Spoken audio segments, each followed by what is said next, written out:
Salam hörmətli abituriyentlər. 9 mart qəbula düşən buraxılış qayda suallarını izah eləyirəm. Daha çox abituriyentin faydalanması üçün videonu like eləyib, bəyənib paylaşa bilərsiniz. Hansı sırada bütün sözlərin yazılışı səhvdir? Fonetika 2 martda da düzgün yazılış düşmüşdü. Yarım final 2 müxtəlif mənalı mürəkkəb söz bitişik yazılır, düzdür.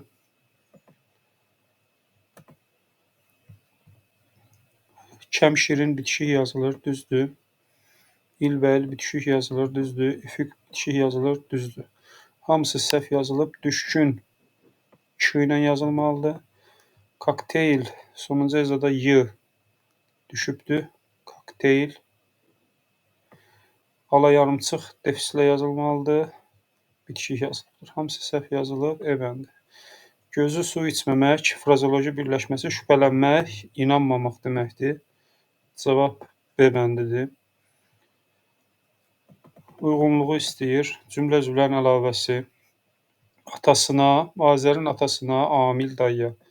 Kimə? Bu tamamlığın sualıdır. Deməli, tamamlığın əlavəsini yazırıq tamamlığın qabağına. 2A. 2 gündən sonra Cavadı, yeni mühəndisi. Kimi? Deməli, bu tamamlığın sualıdır. Deməli, B də tamamlıq oldu. Bizim evimiz mənzərəli bir yerdə idi, gölün qırağında idi. Bu idi burada düşübdür. Sizi aldatmasın. Bu yer zərfliyi götürmək olmaz bunu. Bu xəbərin əlavəsidir. Deməli, xəbər soruşmadığı üçün C heç birinə aid olmayacaqdır. Qrupun yeni rəhbəri gənc qız görüləcək işlərdən danışdı. Kim? Qrupun yeni rəhbəri. Kimdir qrupun rəhbəri? Qızdır. Hansı qız? Gənc qız. Əlavə təyinli işlənibdir. Bu mübtədanın əlavəsidir. Bura D bəndi yazırıq birə. Anar kəndə, bu doğma obaya. Kəndə haraya, obaya haraya. Bu da yer zərfliyinin əlavəsi. 3-ə D. Belə cavabımız hansı bəndədir? 1-ə D, 2-yə A, B, 3-ə E. Cavab C bəndi. Tamamlıq söz birləşməsi ilə ifadə olunmayıb. 4-cü sualımız. Hamı öz fikrinin doğru olduğunu. Nəyə? Öz fikrinin doğru olduğunu. Bu tamamlıqda söz feili birləşmə ilə ifadə olunub. Deməli, söz birləşməsi ilə ifadə olunub. Əcnəbi turistlər Şəkinin görməli yerlərini, haranı, təsirli halın bütün suallar tamamlıqdır. Hara sualı da tamamlığın sualıdır. Söz birləşməsi ilə ifadə olunub. Bu meyvələrin hamısını dərmişdik. Nəyi? Meyvələrin hamısını. Yiyəlik mənsubiyyət söz birləşməsi yaradır. Bu da getdi. Bu hadisədən sonra Sevil hər şeyi etiraf etdi. Hər şeyi söz birləşməsi deyil. Burada tamamlıq var, amma söz birləşməsi yox, nitq hissəsi ilə ifadə olunub. Cavab ona görə D bəndi. Adamların çoxunu tanımıram. Kimi? Adamların çoxunu. Burada da yiyəlik mənsubiyyət yenə söz birləşməsidir. Hansı adamların? Bu adamların. Deməli, burada da cavab D bəndi. Nitq hissəsi ilə ifadə olunub tamamlıq. Uyğunluğu istəyir. İsmi birləşmə, feili birləşmə. Qəfildən səs eşidildi. Eşidildi. Nə səs? Nə zaman? Qəfil. Necə? Qəfildən. Burada söz birləşməsi yoxdur.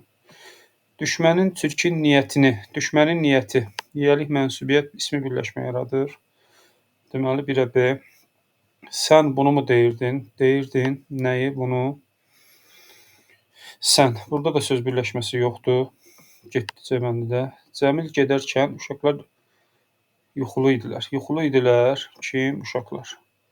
Nə zaman? Cəmil gedərkən. Arkən feil bağlamadır. Cəmil də özünə birləşdirib feili birləşmə yaradır.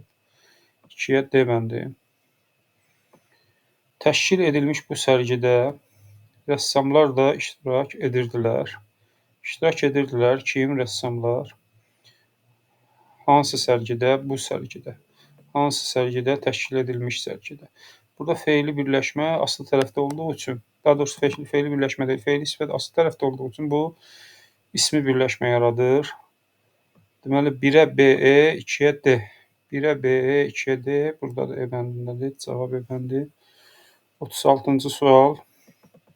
Söz sırasının pozulduğu nümunədə həm sadə, həm də mürəkkəb isim olsun. Biz bilirik ki, xəbər əvvələ keçsə, söz sırası pozulacaqdır. Sadə və mürəkkəb isim də olmalıdır.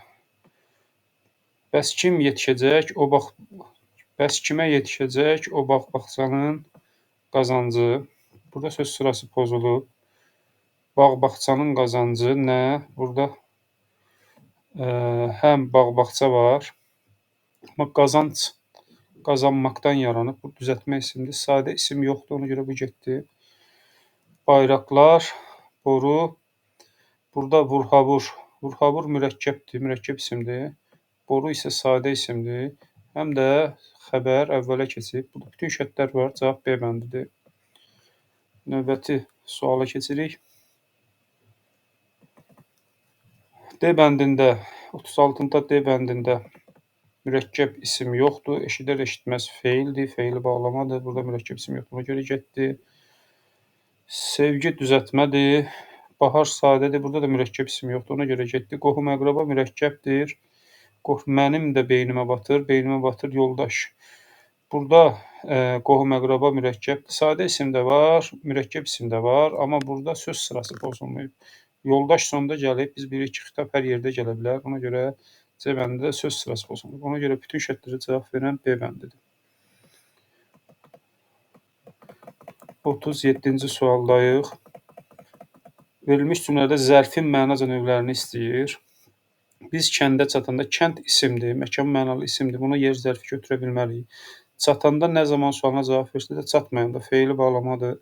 Meşədəki isə bunu yer zərfi götürmək olar. Dakıdakı sifət düzəldir. Deməli, sifət, feil, isim, güclə. Burada bir dənə zərf var, o da güclə tərz hərəkət zərfidir. Deməli, cavablarda tərz hərəkət zərfi olmalıdır. Bir qədər dincəlib, nə qədər dincəlib? Bir qədər, biraz, bu da kəmiyyət zərfidir. Tərz hərəkət, kəmiyyət, cavab D bəndi. Dincəlib, bu da feili bağlamadır. Cümlədə fərqləndirilmiş sözlərə əsasən uyğunluğu istəyir. Qarşı tərəf, tərəf burada isimin hallarına qoşulsa biz bunu evə tərəf, məktəbə tərəf qoşma götürürük. Müstəqil işlənsə isim götürürük. Deməli, sözə qoşularaq məna çalar yaradır. Məna çalar yaradan qoşmadır. Deməli, bu qoşmanı istədiyi üçün bura 2-yə A yazırıq. 2-dəki qoşmadır. Fikrə münasibət bildirən modal sözdür. Bizdən fərqləndirən sözlərin heç bir modal söz deyil. Leksik mənası olan əsas nitq hissələridir. Tərəf burada isimdir, deməli əsas nitq hissəsidir. Yalnız qrammatik mənası var. Qoşmaların, köməkçi nitq hissələrin yalnız qrammatik mənası var. Cümlələr üzvləri arasında əlaqə yaradır. Bağlayıcı əlaqə yaradır. Bizdən bağlayıcını soruşmur. Ona görə 1C, 2AD. 1C, 2AD. Cavab D variantı. 39-cu sual. Lazım və arzu şəklini istəyir. Təsdiqlə işlənsə də inkarda işlənə bilmir. Bu səhvdir. Lazım şəkli inkarda mamə ilə işlənmir, amma inkarı var. Gələsidir, gələsi deyil. Deyillə işlənir. Deməli, işlənə bilmir, səhvdir. Gələsiniz, kaş gələsiniz. Bu lazım şəklində yox, arzu şəklindədir. Bu da getdi. Kaş anar da gəlsin. Feil bu şəkildədir. Kaş anar gələ olsaydı arzu şəklindədir. Gəlsin əmr şəklidir. Deməli, bu da səhvdir. İsə hissəci ilə işlənə bilmir. İsə hissəciyi əmr, arzu şərtə qoşulmur. Burada da deyir ki, işlənə bilmir. Deməli, doğrudur. Feili xəbərdir. Feilin şəkillərin hamısı feili xəbərdir. Deməli, bu ortaq fikirdir. Bu da 5 də düzdür. Məhsul növdə işlənə bilər. Bəli, işlənə bilər. Dərslər oxunasıdır. Oxunasıdır. Lazım şəkli məhsul. Kaş dərslər oxuna. Bəli, hər ikisini məhsul növdə işlətdim. Doğru cavab 4, 5, 6. Belə cavabımız A bəndidir. Qaydaq sualların sonuncusuna gəldik. Yenə cümlə üzvləri və tabeli mürəkkəb cümlə. Yaşasınlar. Kim? Nəsillər. Hansı nəsillər? Gələcək nəsillər. Necə yaşasınlar? Nə cür, nə tərzdə yaşasınlar? Azad, xoşbəxt. Bu budaq cümlənin təhlili. Biz bilirik ki, 2 ilə bağlananda birinci baş cümlə gəlir. Sonra budaq cümlə gəlir. Burada da birinci baş gəlib, sonra budaq gəlibdir. Xalqımızın mərd oğulları, bu mübtədadır, yiyəlik mənsubiyyət. Qoşuldular nəyə? Mübarizəyə. Hansı mübarizəyə? Bu mübarizəyə. Cümlənin sintaktik təhlil elədim. Budaq cümlə baş cümləyə bağlayıcı ilə, bəli, ki bağlayıcısı ilə bağlanıb. Deməli, bu düzdür. Baş budaq düzdür. Baş və budaq cümlə müəyyən şəxsdir. Bunun da mübtədası var. Bunun da mübtədası var. Nəsillər, deməli müəyyən şəxsdir. Həm baş, həm də budaq cümlə fe'li xəbərdir. Fe'lin şəkilləri fe'li xəbərdir. Burada xəbər D keçmiş zaman xəbər şəkli, deməli fe'li xəbərdir. Burada əmr şəklidir, deməli fe'li xəbərdir. Bu da düzdür. Həm baş, həm budaq cümlə sintaktik əlaqənin hər iki növündən istifadə olunub. Yəni sintaktik əlaqənin hər iki növü deyəndə həm tabeçilik, həm tabellik əlaqəsini istəyir. Onsuz da bəs söz və cümlə varsa, biz burada tabellik əlaqəsi 100% var. Tabesizlik burada həll eləyir məsələni. Tabesizlik həmcis üzvlər arasında olur. Azad, xoşbəxt yaşasınlar. Burada budaq cümlədə həmcis üzvlər var, yəni sintaktik əlaqənin hər iki növü var. Amma baş cümlədə biz baxırıq ki, sadalama yoxdur. Həmcis üzv yoxdur. Deməli, bu ortaq fikir deyil. Cavab E bəndidir. Ümumiyyətlə, qaydalar asan idi. Daha çox abituriyentin faydalanması üçün paylaşın. Başa düşmədiyiniz bir şey olsa, şərhlərə yazın, cavab verəcəm. Sağ olun.